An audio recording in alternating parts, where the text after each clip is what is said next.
Hi hello welcome to our channel. இன்னைக்கு என்ன பார்க்க போறோம்னா திருப்பதி எப்படி பண்ணணும்னாங்க பார்க்க போகிறோம்.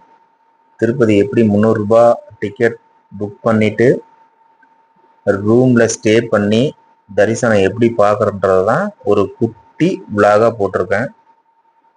கடைசி வரைக்கும் பாருங்கள். நாங்கள் சென்னையிலேருந்து போனதுனால எங்களுக்கு 4 ஹவர்ஸ் தாங்க ஆச்சு மேலே போகிறதுக்கு. கீழ் திருப்பதி வரைக்கும் 3 ஹவர்ஸு, மேலே ப்ராப்பராக 1 ஹவர் ஆகும். ஸோ 4 ஹவர்ஸில் திருப்பதிக்கு போயிடலாம். சென்னையிலேருந்து போனீங்கன்னா ரொம்ப ஈஸியாக இருக்கும். ஸோ மற்ற இடத்துல இருந்து வந்தீங்கன்னா கொஞ்சம் டிஸ்டன்ஸ் அதிகமாக இருக்கும். பட் சென்னையிலேருந்து போனால் ஒரு நாள்லேயே பார்த்துட்டு வந்துடலாம். 300 ரூபாய் டிக்கெட் புக் பண்ணியிருந்தீங்கன்னா, இல்லைன்னா கஷ்டம், 2 டேஸ் மினிமம் ஆகும். ஏன்னா ஃப்ரீ தரிசனம் ஜூலை மந்த்து மினிமம் 18 ஹவர்ஸ்லேருந்து 24 ஹவர்ஸ் ஆகுது. நான் இதை நேர்லேயே பார்த்துருக்கேன். இலவச தரிசனம் பண்ணுறவங்களுக்கு ரொம்ப லேட் ஆகுது. போயிட்டு வரவங்க ஒரு நாள் இல்லைன்னா 2 நாள் பிளான் பண்ணிப்போங்க. இலவச தரிசனத்துக்கு போனீங்கன்னா கீழே இருந்து மேலே ஏறுறதுக்கு கீழேயே செக் போஸ்ட் மாதிரி வச்சுருக்காங்க. கீழே செக் போஸ்ட்டில் நீங்கள் கண்டிப்பாக பிளாஸ்டிக்கு பாட்டில் எடுத்துகிட்டு போகக்கூடாது. எல்லாத்தையும் கீழேயே போட்டு போயிருங்க. காரில் போனீங்கன்னா நார்மல் வாட்டர் பாட்டில் எடுத்துகிட்டு போகலாம். அந்த பிளாஸ்டிக் யூஸ் அண்ட் த்ரோ இருக்குல்ல, அதெல்லாம் எடுத்துகிட்டு போனீங்கன்னா கீழே போட்டுருவாங்க. ஸோ எதுவுமே ஃபுல் செக் பண்ணி தான் மேலேயே அனுப்பிச்சிடுவாங்க. அதை தெளிவாக புரிஞ்சுக்குவாங்க. ஸோ தேவையானதை மட்டும் எடுத்துகிட்டு போங்க. மேலே அங்கே மேலே போயிட்டு பார்த்தீங்கன்னா உங்களுக்கு இதுதான் உங்களுக்கு ஃபர்ஸ்ட் என்ட்ரன்ஸு. எவ்வளோ சூப்பராக இருக்குது பார்த்தீங்களா? மேலே போனீங்கன்னாவே ஒரு பீஸ்ஃபுல்லான ஒரு இடம். உங்களுக்கு நல்லாவே அதை ஃபீல் பண்ணுவீங்க. கிளைமேட் அவ்வளோ சூப்பராக இருக்கும். ரொம்ப சில்லுன்னு இருக்கும். நீங்கள் ரொம்ப லைக் பண்ணுவீங்க. இப்போ என்ன பண்ணுறோன்னு பார்த்தீங்கன்னா, அக்காமடேஷன் புக் பண்ணியிருந்தோம்ல, அதை தான் ஸ்கேன் பண்ணுறாங்க. அக்காமடேஷன் ஸ்கேன் பண்ண 5 நிமிஷத்துலேயே எங்களுக்கு ரூம் அலாட் ஆயிடுச்சு. நந்தகம் கெஸ்ட் ஹவுஸில் எங்களுக்கு அலோகேட் ஆகிருந்தது. ஸோ நாங்கள் அங்கே போய் செக்இன் பண்ண போனோம்.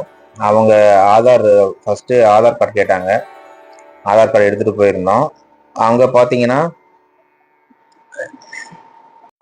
ஸ்கேனரில் நம்ம போய் நின்னோடனே ஸ்கேனரில் ஸ்கேன் பண்ணிவிட்டு நமக்கு அலாட் ஆன மெசேஜை காமிச்சோம்னா அவங்க நமக்கு ரூம் அலாட் பண்ணி தருவாங்க. எத்தனை பேர் நம்ம கூட ஸ்டே பண்ணுறோம் அந்த டீட்டெயில்ஸ்லாம் கொடுக்கணும். அந்த டீட்டெயில்ஸ்லாம் கொடுத்ததுக்கு அப்புறம் தான் அவங்க நமக்கு ரூமே அலாட் பண்ணுவாங்க. எங்களுக்கு 1000 ருபீஸ் ரூம் அலோகேட் ஆயிருந்தது. ஏன்னா 100 ருபீஸ் ரூம் கிடைக்கல. அதனால 1000 ருபீஸ் ரூம் அலோகேட் ஆயிருந்ததா.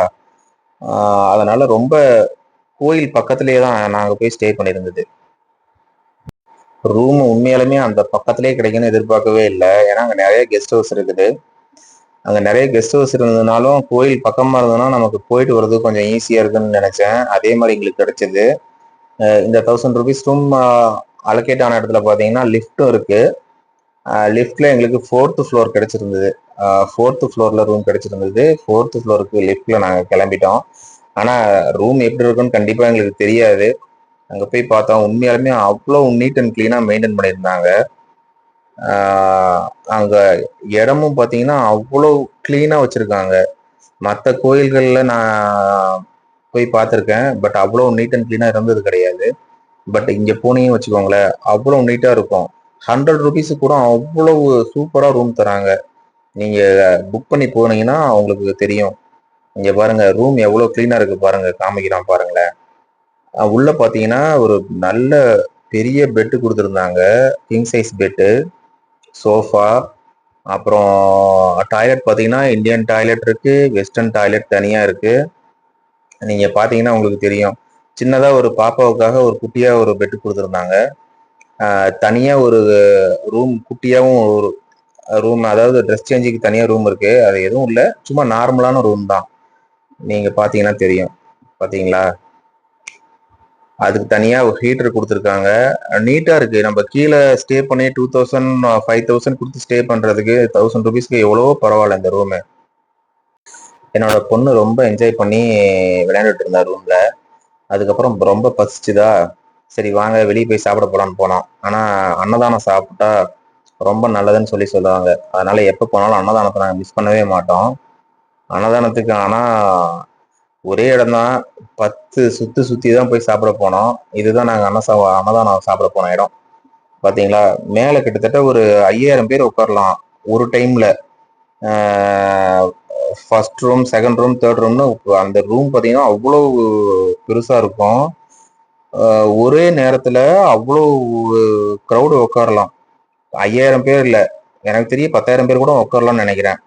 அவ்வளவு பேர் உட்காந்து சாப்பிடுற அளவுக்கு பண்ணி வச்சிருக்காங்க. சாப்பிட்டு வந்துட்டு அடுத்த நாள் கிளம்பியாச்சுங்க. நாங்க சண்டே ஆஃப்டர்நூனுக்கு தான் டிக்கெட் போட்டிருந்தேன், 300 ருபீஸ் டிக்கெட்டு.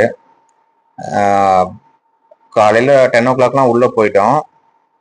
உள்ள எந்த எலக்ட்ரிக் சம்பந்தமான பொருள் எதுவுமே அலோடு கிடையாது. அதனால ஃபோன்லாம் வச்சுட்டு போயிட்டேங்க. திருப்பி கீழே இறங்கி வந்தாச்சு. கீழே இறங்கி வரும்போது என்னால் வீடியோ எடுக்க முடியல, நான் டிரைவிங் பண்ணிட்டு இருந்ததுனால. ரொம்ப சூப்பராக இருந்தது தரிசனம். நீங்கள் ஃபர்ஸ்ட் டைம் போனீங்கன்னா 3 month பிஃபோரு புக் பண்ணிட்டு போங்க.